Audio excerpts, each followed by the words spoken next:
working on a set, it is an adventure. You don't know what's going to happen, and you are on the front lines of your work. Ari's a rule breaker. You know, he has a way of understanding what the rules are and then pretty much breaking all of them. He veered often away from the script. He would get obsessed with one world, and then he'd shoot a bunch of extra scenes. And in some ways, it was a beautiful thing because he made the film this galloping, exciting piece of art. Hi, Carrie.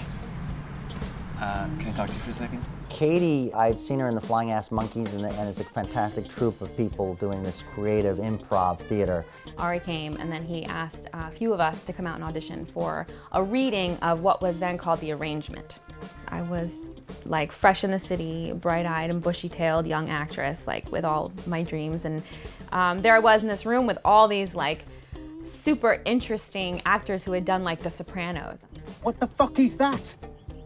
It's a stitch job. I'm stitching it. It's a fucked up stitch job. Have you done all this? What do you mean fucked up? It's a beautiful job. What the hell's the matter with you? I really liked how quirky it was and kind of offbeat from the normal projects I had read.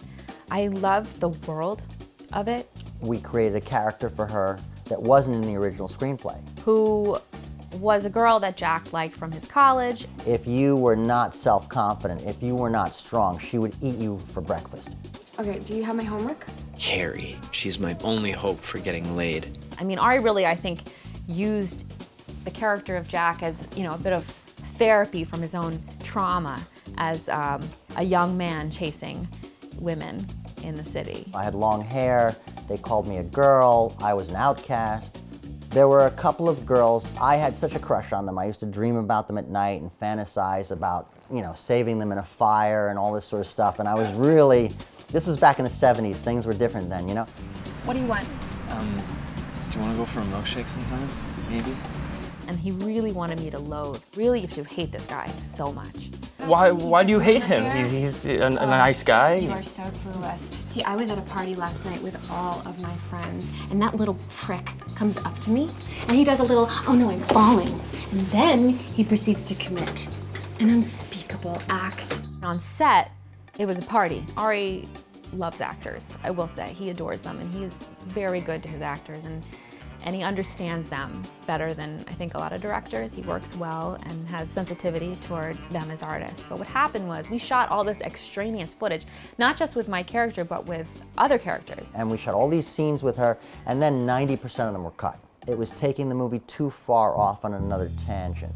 And so here's this actress who I really adore her work, and every time we did an edit, another scene got cut, and another scene, and another scene. And finally, it was just like one scene left with her. And I was fighting so hard to keep this one scene in the movie.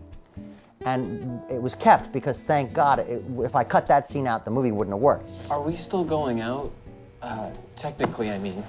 And the one scene I will say I'm disappointed we chopped out was the party scene. It was such a juicy, fun, kind of 70s party feel that a lot of people would have enjoyed.